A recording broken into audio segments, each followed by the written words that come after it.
புஷ்பா மாறனை கூட்டிட்டு வர்றாங்க. வீராவை பார்த்து சொல்றாங்க, என் தங்கச்சி முகத்தை பாருங்க, இவ அழகுல குறையா இல்ல அறிவுல குறையா? இவளை விட்டுட்டு வேற ஒரு பொண்ண எப்படி உங்களால யோசிக்க முடிஞ்சிச்சு? வீராவுக்கு துரோகம் பண்றதுக்கு உங்களுக்கு எப்படி மனசு வந்துச்சு? வள்ளி கேக்குறாங்க, என்ன மாறா இதெல்லாம்? அவங்க போன்ல இருக்க போட்டோவை காட்டுறாங்க. இந்த போட்டோவுக்கு என்ன அர்த்தம்டா? புஷ்பா கேக்குறாங்க, ஏண்டி நீ எதுக்கு அங்க போன? சொல்லுடி, எதுக்கு அங்க போன? புஷ்பா கிட்ட சொல்றாங்க, நான் போல, மாறன் சாரு தான் எனக்கு மெசேஜ் அனுப்பி வர சொன்னாரு. மாறன் இந்த விஷயத்த கேட்ட உடனே அதிர்ச்சி ஆயிடுறாரு. வீரா கண் கலங்கிக்கிட்டு மாறனை பாக்குறாங்க கோவத்தோட.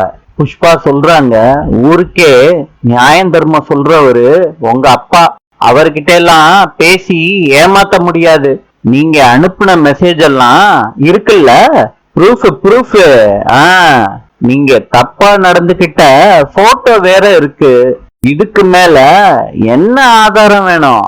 வீரா அந்த மொபைல்ல உள்ள போட்டோவை பாக்குறாங்க. நாளை சந்திப்போம்.